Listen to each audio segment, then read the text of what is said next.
اب وہی عدالت جو ہے اب وہ یہاں سے بھاگ چکی ہیں اور انڈیا میں مقیم ہیں. اب وہ مطالبہ کیا جا رہا ہے بنگلہ دیش کی طرف سے جو کہ جی آپ بھارت حوالے کریں. اب ان پر یہ الزام لگایا گیا کہ جب ان کے خلاف تحریک شروع ہوئی تو انہوں نے ان کی ٹیلی فون کال بھی ریکارڈ ہوئی اور وہ بھی پیش کی گئی عدالت میں اور اس کا پھر فرانزک بھی کرایا گیا.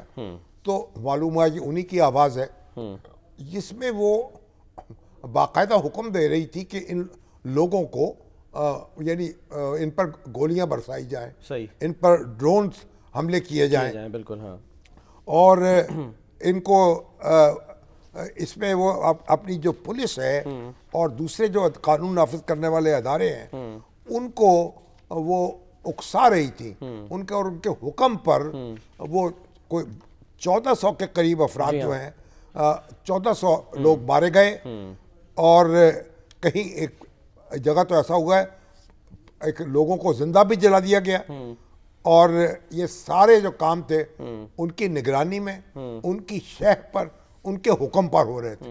اب ان کو جب مقدمہ شروع ہوا ہے تو عدالت نے نوٹس جاری کیے اور ان کے خلاف اور اشتہار دیے گئے کہ وہ یہاں آئیں اور اپنی صفائی پیش کریں, لیکن وہ نہیں آئیں اور اب ان کو پھانسی کی سزا دے دی گئی ہے. اب وہ جو ٹرائل ہوا یہ تو ٹرائل ان ایبسینشیا ہوا, اس کی کیا قانونی حیثیت پھر اس کی کیا ہوئی کہ اگر ایک شخص اپنے دفاع کے لیے وہاں پر موجود نہیں ہے تو پھر اگر آپ دفاع کا موقع نہیں دیا جاتا تو پھر تو اور بات ہے, لیکن اگر عدالت بار بار آپ کو وقت دے رہی ہے, اعلان ہو رہے ہیں کہ آپ آئیں اور پیش ہو جائیں, تو پھر تو آپ کی ذمہ داری تھی آپ آ کے اپنی صفائی پیش کرتی.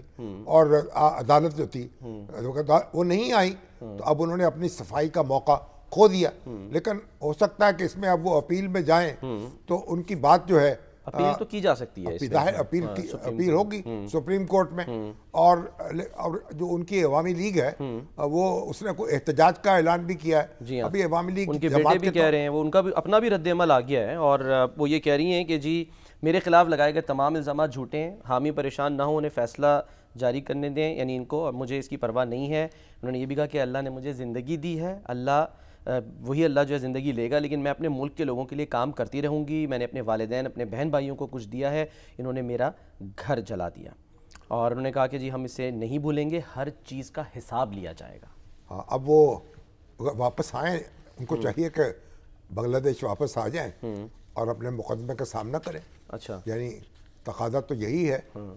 یہ جو قیادت جو ہوتی ہے اس میں تو پھر رسک لینا پڑتا ہے, تو وہ جس طرح آپ آتی وہ مقدمے کا سامنا کرتی, آپ بھی اپیل کریں اور تو ان کو موقع مل سکتا ہے. لیکن اب بنگلہ دیش کا معاملہ ہے, وہ کس طریقے سے ان کا قانونی نظام جو ہے ان کو ڈیل کرتا ہے. جو بنگلہ دیشی وزارت خارجہ ہے وہ کہہ رہی کہ جی بھارت کے ساتھ دو طرفہ معاہدہ ہے جس کے تحت شیخ حسینہ اور سابق وزیر داخلہ جن اسد الرحمان ان کو جو ہے حوالے کرنے کا بھارت پابند ہے. تو یہ اگر بھارت نہیں کرتا تو پھر کیا ہوگا؟ تو پھر ان کے سفارتی تعلقات کشیدہ ہوں گے, پہلے بھی کشیدہ ہیں. اور لیکن بھارت جو ہے اس کے تو آثار نظر نہیں آ رہے کہ ان کو واپس کر دے یا ان کو سپرد کر دے بنگلہ دیشی حکومت. تو بہرحال یہ دیکھتے ہیں کیا صورت ہے, کیا کوئی قانونی وہ اگر ہو سکتا ہے کہ وہ کسی دوسرے ملک بھی جا سکتی ہیں اور وہاں بھی رہ سکتی ہیں. واپس آنے سے انکار تو کریں گی کیونکہ واپس آنے کے بعد تو ان کے لیے مشکل ہو جائے گی. اگر واپس آنا ہوتا تو مقدمہ لڑتی آ کے.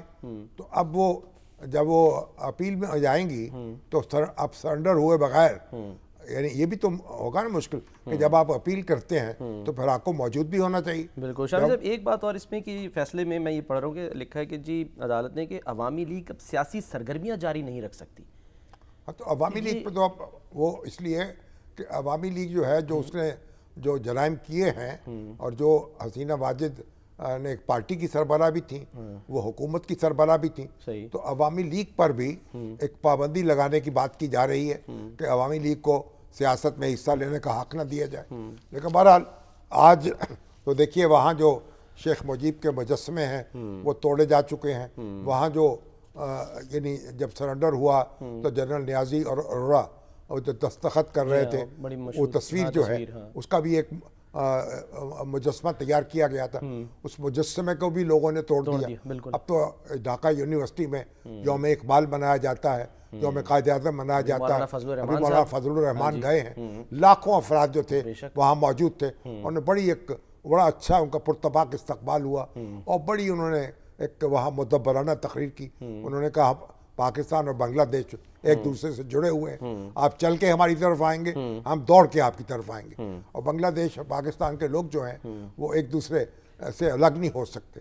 تو ایک ظاہر ہے کہ جب آپ سقوط ڈھاکہ کے بعد بھی، میں کئی دفعہ وہاں گیا ہوں بنگلہ دیش، اس میں لوگوں میں، عام لوگ جو تھے ان میں ایک محبت اور اپنائیت کا احساس تھا۔ اور جو کچھ حادثات ہوئے تھے 71 کے، اس میں وہ بنی ذمہ نہیں سمجھتے تھے عوامی لیگ کو بھی، مکتی باہنی کو بھی۔ اب جو کچھ ہوا وہ ظاہر یک طرفہ نہیں تھا، اور بہت افسوسناک ہوا، المناک ہوا، لیکن اگر شیخ مجیب الرحمان جو ہے، اگر وہ سیاست کرتے، جمہوری سیاست کرتے، تو یہ نوبت نہ آتی اس کارروائی۔ شامی صاحب، حافظ نعیم الرحمان صاحب ظاہر ہے کیونکہ پاکستان جماعت اسلامی کے امیر ہیں، انہوں نے لکھا ہے اپنے ایکس اکاؤنٹ پہ کہ جی بنگلہ دیش میں آج جو واقعہ پیش آیا وہ پوری دنیا کے لیے ایک ایسا عبرتناک درس ہے جو روز روشن کی طرح واضح ہے۔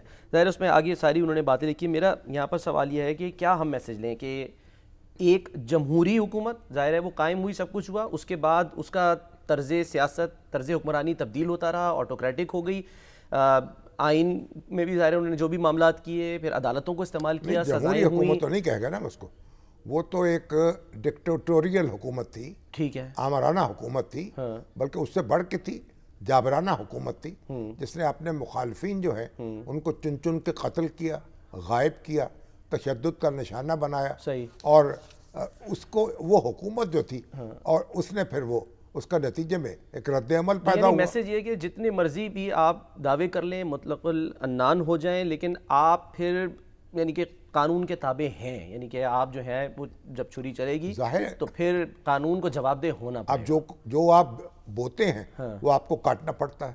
اچھا، اور پاکستان کی تو سیاست ہے، پاکستان میں ایک بڑی دلچسپ بات ہے، ہمارے ہاں جب فوجی حکومت بھی آتی ہے نا تو وہ ایک کانسٹیٹیوشنل ڈکٹیٹرشپ ہوتی ہے۔ اچھا، وہ بھی ایک یعنی عدالتیں کام کر رہی ہوتی ہیں، دستور جو ہے معطل ہو جاتا ہے، اور لیکن یہ ہے کہ اس کے کئی حصے جو ہیں وہ جوڈیشل ریویو کا بھی حق حاصل ہوتا ہے، عدالتیں جو ہیں، اور یعنی ایک پاکستان میں ایک جو ہماری فوجی حکومتیں ہیں وہ بھی ایک انہوں نے کوشش کی ہے کہ قانون اور ضابطے کے مطابق چلے، چاہے وہ فوجی قانون ہی کیوں نہ ہو۔ تو یہاں بھی جب ذوالفقار علی بھٹو